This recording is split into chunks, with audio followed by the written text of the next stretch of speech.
Fiona, thank you. Good afternoon, good morning to everyone wherever you are in the world today. My name's Ed Ian. I'm the Managing Director of Navigate Response in Asia. We are a global communications company specializing in emergency media response and training for the shipping industry. Before I start my talk today, I'd like to thank Madam Kwa Lei Hoon, Chief Executive of the Maritime and Port Authority of Singapore, and the members of the Organising Committee of the International Chemical and Oil Pollution Conference for inviting me here today to give this presentation. It's been a long and difficult 18 months, I'm sure you'll all agree, and I hope this event and the events this week and the rest of this year will show us a roadmap back to better times for our industry and for the world in general. So, what are we going to talk about today? As Fiona mentioned, it's all about the increased complexity of casualty response. And indeed, in the COVID era, in the past 18 months, it has become a much more challenging and complex experience for our industry. What we're talking about today is increasing public awareness. That is something, of course, which predates COVID. But there are also emerging operational issues with that increased complexity. Certainly, we'll be talking about new initiatives related to technology. COVID is ever present, and it will be for the next half an hour during this speech. But I'd also like to conclude, perhaps on a high note, with the Q&As, when we'll discuss what the stakeholders, what do we need to do to come together to prevent oil and chemical spill, and how do we do it better in future. So they're the themes of today. A little bit more about Navigate Response. We are a global crisis response company. Basically, what we do is three things for our clients all over the world. We essentially are on call for 365 days a year, 24 hours a day, via our global offices in Houston, London, and here in Singapore. And we react instantaneously when any of our owners have a problem. It's a very simple job in that respect. We also have an extensive training program for seafarers and indeed all members of the shipping industry, both ashore and in the office and at sea. And the last thing we do, which is increasingly critical and important part of our business, is drills. We very much lead on drills. We advise clients on how to do drills the right way, so that they reach a situation whereby a drill seems so real that when a real incident comes, it appears to be as easy as a drill, or as situated as a drill. Our company, Navigate Response, was acquired by Witt O'Brien's, a company you all might be familiar with, in February last year. And basically, those of you in the industry will know that Witt O'Brien's is a leading provider of QI services and vessel services to about 63% of the global tanker fleet. So we're right embedded in the heart of the industry. A little bit more about our network. We have 40 offices in 35 countries around the world. As I've said, very strong presence in every major maritime center in the United States, in Europe, and right across Asia. This is an interesting slide. Some of the crises that we deal with today. And actually, before I go any further, let me reassure everyone that I've just been told the MPA will be putting these slides up on their website sometime tomorrow. So you don't need to stress with lots of notes today. All these slides will be available on the website tomorrow. Collisions still form a large part of our response business, but increasingly, because of the social media push and the fact that shipping is an incredibly high-profile business these days in the media, we're dealing with roughly 2 or 3 cases at any one time. I think our record in the past 18 months has been something like 350 live cases we've dealt with right across the world. Not all of those reach the media. Not all of these are in the media glare, but we advise clients to be ready and prepared for any eventuality, large or small. A lot of our activity, I have to be frank, in the last 18 months, like everybody in this room, I suspect, our panelists, has been COVID related. And we have dealt with, I'm sad to say, some of the dark, difficult issues related to COVID, which have caused our clients and the industry in general so much stress, ranging from suicide, violence on board ships, death, and very much all the political and social issues associated with the COVID story. So under that section other there, in fact, if we updated that, it would be much larger than the 10%. Before I go any further, though, I wanted to set the industry in some context, because I think often shipping people are very quick to beat themselves up. And this is not a pat on the back, but I wanted to give some context. These figures, by the way, these stats are courtesy of Allianz Marine. But let's be clear, in the last 2 decades, major oil spills have been few and far between in the last 20 years.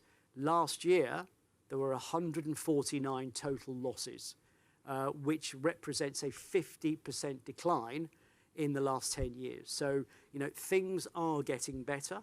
The industry is becoming safer, and the industry is much more mindful and able to deal with difficult incidents of oil spill and related issues.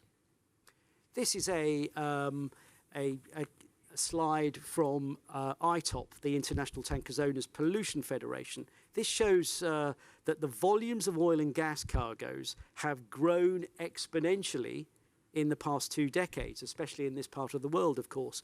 But the number of spills from tankers has actually dropped considerably. Now, that's not an excuse for complacency, and our topic today must be seen in this context. Some more stats for you.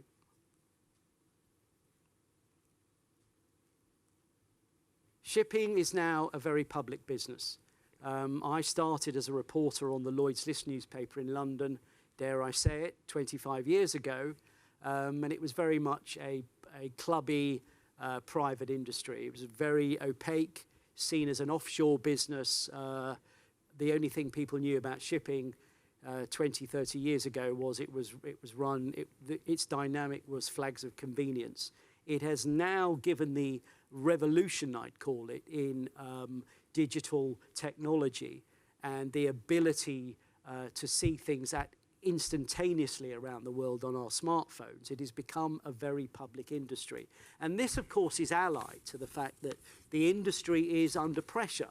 The industry has never been in the spotlight, not just because of social media on the pull side, but on the push side.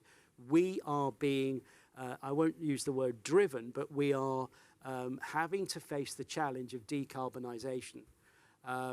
I happened to read this morning an excellent piece in today's Business Times, which interviewed our friend Espen Paulsen. And Espen was quick to say in that article that by far the most important thing, Espen is president of the ICS, by far the most gripping and immediate concern that his members have is the decarbonisation issue. And this will continue in all our working lifetimes. Let's make no mistake about that. So the public, the general media, and the special interest groups who are connected with our business are in tune with what we do and are watching us more closely than ever before.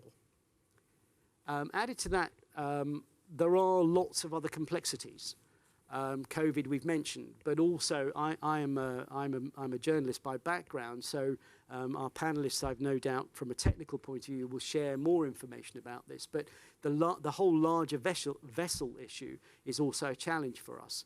You know, are large container ships really salvageable? That's a great question for Hemang when we come to Q&As. But that is a major issue, the scale and the size of large tonnage. Can it be salvaged? Another complexity.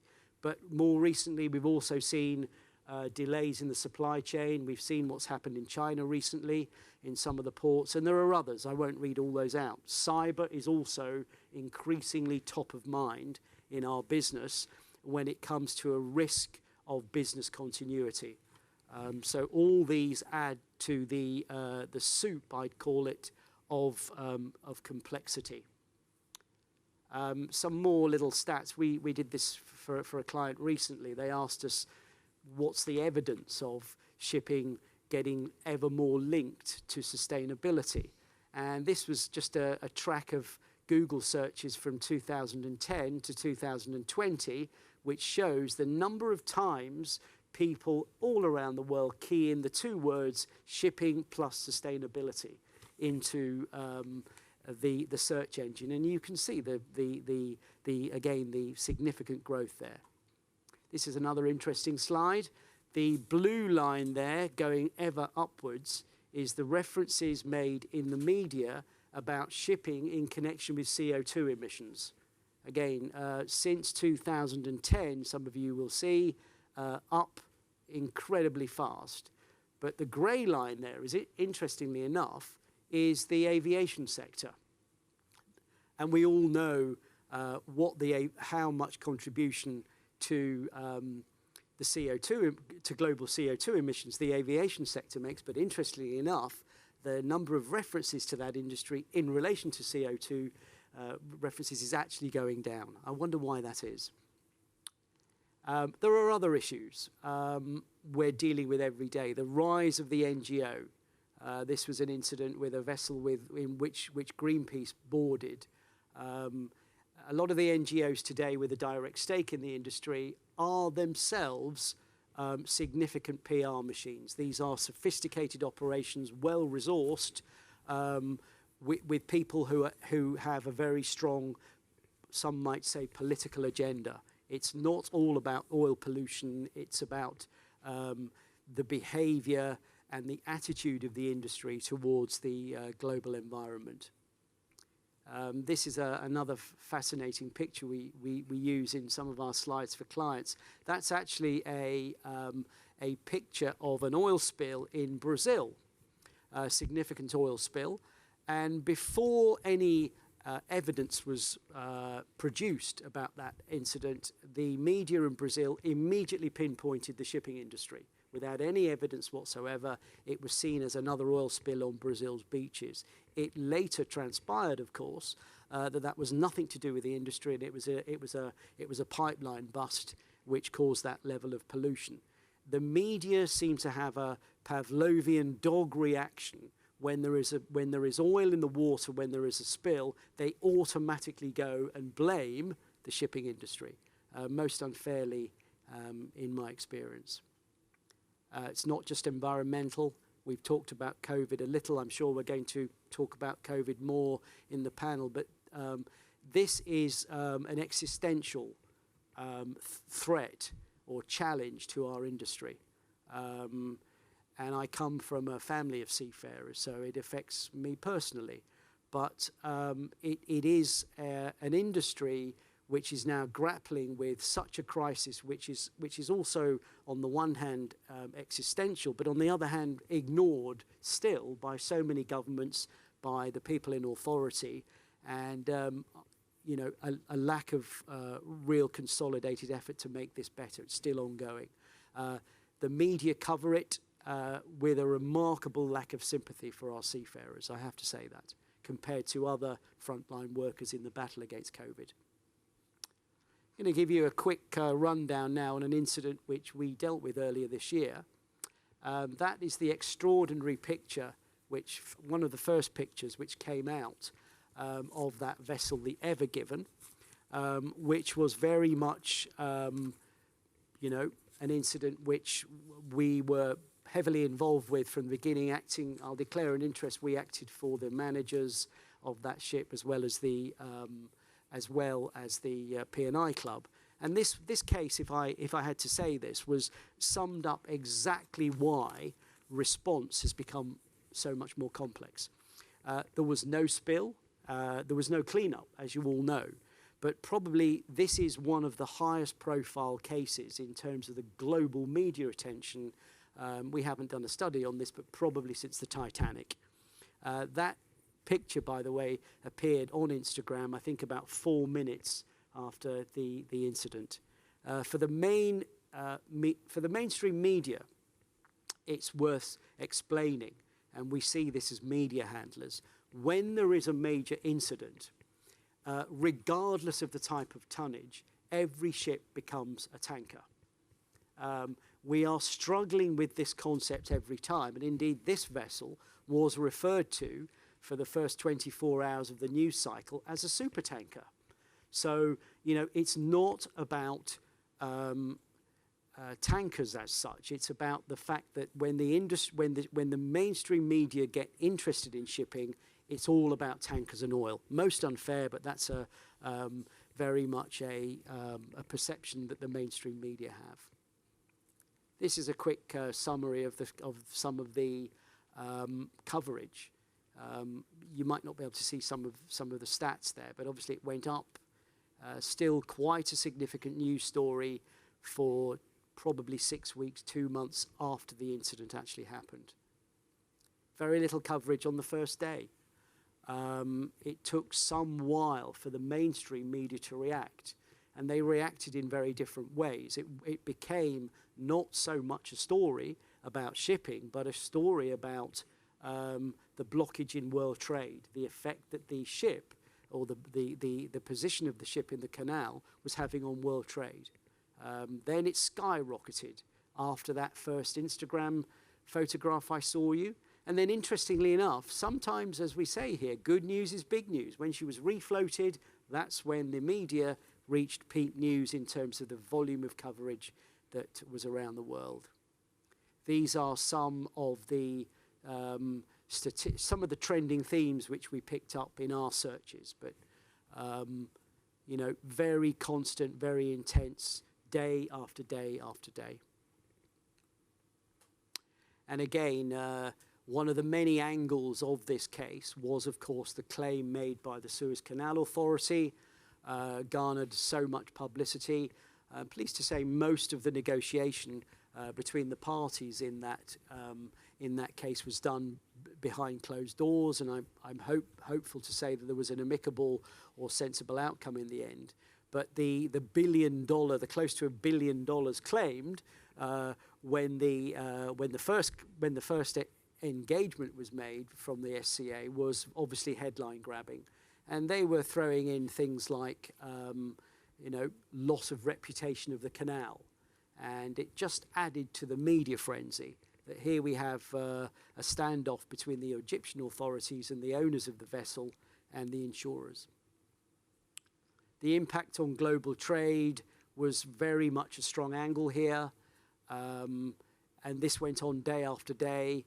You know, I was a little bit skeptical about some of the cash values which were quoted, but I'm showing you this slide because it's another example of, unlike 10 or 15 years ago, where the media have, I won't say an obsession, but a real urge to dig deeper behind what's actually happened with the ship, to what are the implications of this. And we went on for days and days asking, you know, answering questions, speculative questions from journalists about the impact on world trade. And of course, back to complexity. We're visiting the wilder shores here, ladies and gentlemen, but we were actually also bombarded by, and this was by the hour for several days, people offering us advice, people offering the owners advice, the insurers advice, and people offering theories. This is the American group QAnon, and that, what you're seeing on the screen there, ladies and gentlemen, is an actual unedited email which was sent by a member of QAnon. I won't make any comments about that, but that is a serious email that we received right at the height of the incident. And let me assure you, we had many such similar pieces of advice and comments made by that. Often, sometimes hundreds of these similar email communications per day. Let's move on. Wakashio, you're all familiar with this case. This is a classic example of where things went badly wrong with communication and cooperation. But basically, this ship ran aground on the 25th of July last year. And essentially what happened here was that we had 1,000 tons of bunker fuel spilled. And I believe it's the worst oil spill and environmental disaster in Mauritius history. Very sad moment. I would also make the point, though, 13 months after the disaster, we still await the official report from the flag state into the incident. And I hope that will hopefully provide some definitive answers as to how that happened. The Wakashio incident was remarkable for a distinct lack of communication or cooperation between the various parties involved. It was also marred by poor external communication. The owners were slow to communicate in the immediate aftermath, and other parties associated with the vessel chose to remain silent. Sadly, this showed this showed shipping in its worst possible light, right at the time when it was necessary to show clear evidence of cooperation to solve the problem and to communicate the actions being taken to solve the problem right at the time. Sadly, we didn't see any of that. And you know, it was clouded and complicated by all these various parties wanting their say. Greenpeace was all over it, as you'd expect. I won't name all the parties in that, but everyone was saying things often in a dramatic, conflicting and emotional manner. And it became a real maelstrom of competing ideas, conflicting information, and generally, you know, not looking good on the shipping industry at all.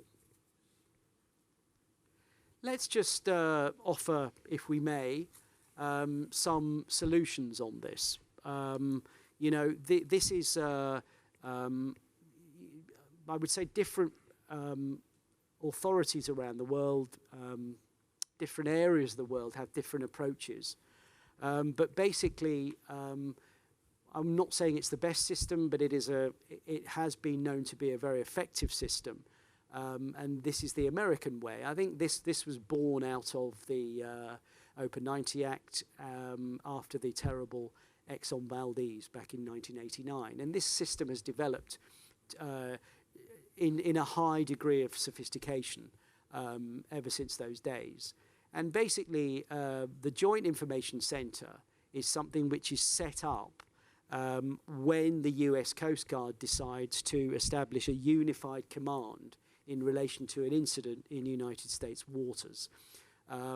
And basically, we play a very active, we as a crisis responder and as Whit O'Brien's play a very active role in that. We act as the QI on behalf of many owners in incidents in the States. And we support it because we think it's good for the owner. We think it actually, it's not about media control as such. You can't control the American media. It would be naive to think you can, but it does give a single voice with consistency.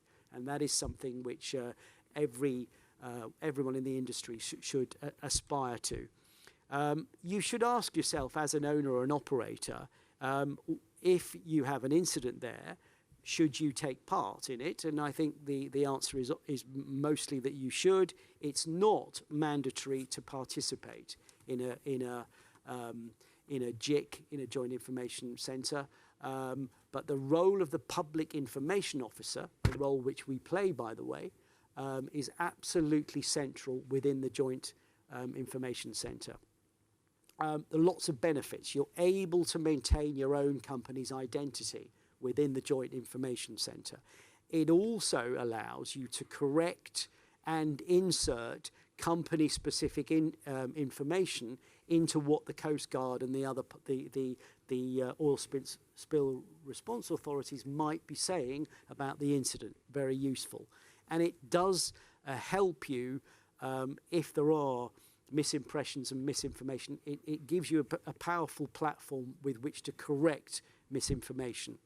It also, of course, allows senior management, and it must be senior management of a shipping company and operator dealing with this, to have access to information flow from the senior management and back to senior management, a critical part of any crisis response.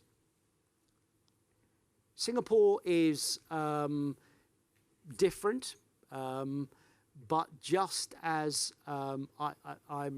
I would use the word efficient, and actually more important than that, it's proven. And this brings back memories for me. Some of you with greyer hair will remember the ICOPCE, which was I think still Singapore's worst oil pollution incident, one of them certainly, back in 1997. My personal interest in this was I covered this as a reporter in my early days in Singapore. Not only the incident, but then I sat for 6 weeks or a month in the court, as you'll remember that both the masters were put on trial here. And I think that was it was a terrible incident for Singapore, but at the same time it was an enormous learning curve. And I think one of the things we must say here, and this is a praise of Singapore, is that we have the DNA, we have the expertise here to be able to, heaven forbid if this happened again, and it has happened subsequently, to be able to handle this in a very hands-on professional way.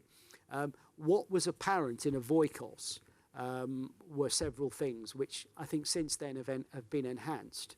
But basically the MPA, which by the way was very new in those days, I think it had only been set up a year, maybe less than a year, they sat in the middle of the response. Lots of people learned lots of things about crisis response and oil spill very quickly in those times. But above all, my impression, and I was an outsider, was it was consensual, there was excellent communication between all the parties, and it was also a multinational response. It wasn't just Singapore. Singapore called for help. We had help from Japan, we had help from the United States and other regional partners, but being controlled and centralized here from Singapore, and it worked, it genuinely worked. I think at one point we had 16 government and private organizations, including Oil Spill Response, by the way, working on the case. We had more than 650 workers and 80 boats, ships, craft involved in the cleanup incident. It was a very memorable event. I think Singapore learned a lot from that incident. I've been asked also to talk a little bit about technology. And, you know, since the days of the ICOPCE and the advent of the digital era and the speed of communication, things have changed dramatically. And there are these days, you know, many platforms, digital platforms, technology-driven appliances, which really help crisis response in this immediate world, from a technical point of view, and frankly, you know, from a speed achievement point of view, and also from a general ease of communications aspect. As emergency response becomes more sophisticated and the need for speed becomes more pressing, people like the Salvers, the Class SOCs, and other people in the industry, some of the insurance brokers, have produced technological innovations to ensure better preparedness and more active, proactive response. There are several similar emergency response software packages available today, which aid the three big things which we should all remember about crisis response. The pre-planning, that's what our company does. The crisis response itself and the crisis recovery. How do we get back to normal after an incident? You know, for us, it's all about pre-planning. We work actively with our clients to ensure that when the bomb goes off, if you like, when the accident happens, they are prepared as well as they could be.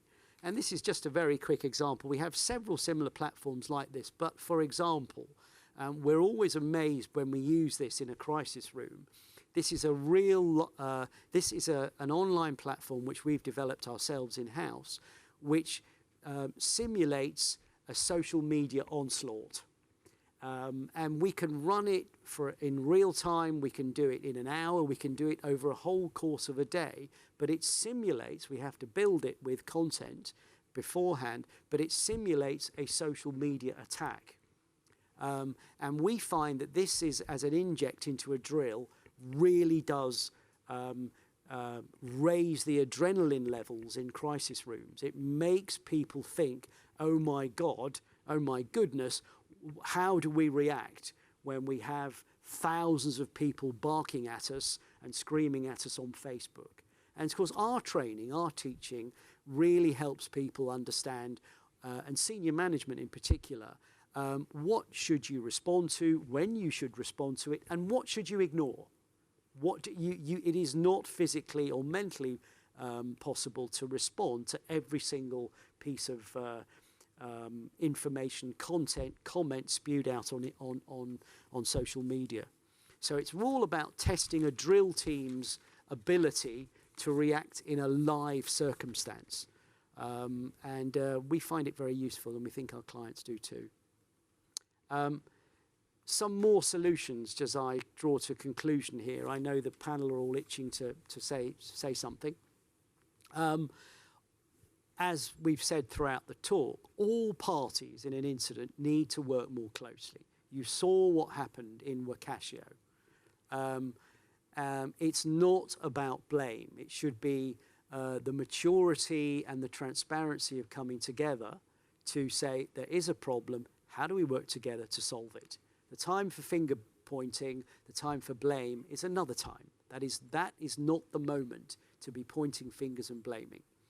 The weakness we've got, because the industry has for so long suffered from a lack of transparency, is that the public and the media still, to a very large extent, see us as the bad guys. And I think that's regrettable.